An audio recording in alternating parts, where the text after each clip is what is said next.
Karnataka police ಅತ್ಯಂತ ಶಿಸ್ತಿನ ಇಲಾಖೆ. ಆದ್ರೆ ಈ ಶಿಸ್ತಿನ ಇಲಾಖೆಯಲ್ಲಿ ಮಹಿಳಾ ಅಧಿಕಾರಿಗಳ ಬಾರ್ ಸದ್ಯಕ್ಕಂತೂ ನಿಲ್ಲುವಂತೆ ಕಾಣ್ತಿಲ್ಲ. ಮಹಿಳಾ ಐಪಿಎಸ್ ಅಧಿಕಾರಿ ಡಿ ರೂಪಾ ಮೌದ್ಗಿಲ್ ವಿರುದ್ಧ ಮತ್ತೋರ್ವ ಮಹಿಳಾ ಐಪಿಎಸ್ ಅಧಿಕಾರಿ ವರ್ತಿಕಾ ಕಟಿಯಾರ್ ಆರೋಪ ಮಾಡಿದ್ದು ಸರ್ಕಾರದ ಮುಖ್ಯ ಕಾರ್ಯದರ್ಶಿಗಳಿಗೆ ದೂರು ಸಹ ನೀಡಿದ್ದಾರೆ.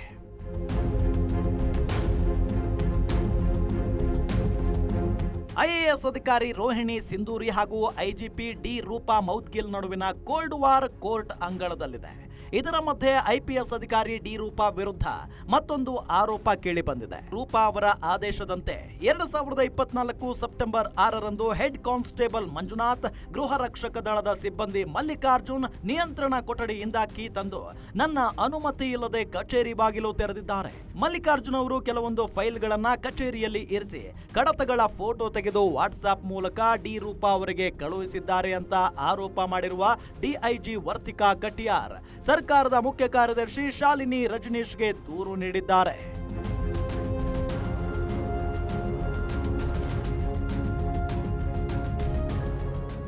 ಡಿಐಜಿ ಅವರ ಅನುಮತಿ ಇಲ್ಲದೆ ಕಚೇರಿ ತೆರೆಯದಂತೆ ವರ್ತಿಕಾ ಅವರ ಆಪ್ತ ಸಹಾಯಕ ಕಿರಣ್ ಕುಮಾರ್ ಹೆಡ್ ಕಾನ್ಸ್ಟೇಬಲ್ ಮಂಜುನಾಥ್ ಅವರಿಗೆ ಹೇಳಿದ್ರಂತೆ.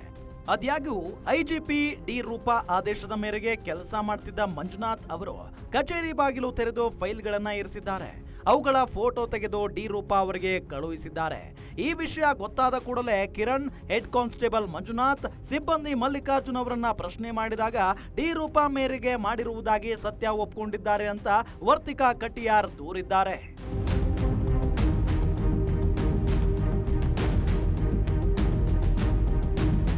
ಡಿ ರೂಪಾ ಅವರು ನನ್ನ ಕೊಠಡಿಯಲ್ಲಿ ಕೆಳ ಹಂತದ ಸಿಬ್ಬಂದಿ ಬಳಸಿಕೊಂಡು ದಾಖಲೆಗಳನ್ನ ಇರಿಸಿದ್ದಾರೆ.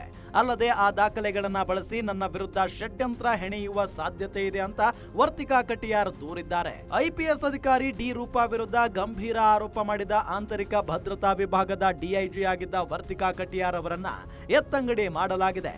ವರ್ತಿಕಾ ಕಟಿಯಾರ್ ಅವರನ್ನ ಹೋಮ್ ಗಾರ್ಡ್ ವಿಭಾಗಕ್ಕೆ ವರ್ಗಾವಣೆ ಮಾಡಿ ಸರ್ಕಾರ ಆದೇಶ ಹೊರಡಿಸಿದೆ. ದೂರು ನೀಡಿದ ಬೆನ್ನಲ್ಲೇ ಡಿಐಜಿ ವರ್ತಿಕಾ ಕಟಿಯಾರ್ ಅವರನ್ನ ವರ್ಗಾವಣೆ ಮಾಡಿರುವುದು ಚರ್ಚೆಗೆ ಗ್ರಾಸವಾಗಿದೆ. ಗ್ಯಾರಂಟಿ ನ್ಯೂಸ್, ಸುದ್ದಿ ಖಚಿತ, ನ್ಯಾಯ ನಿಶ್ಚಿತ.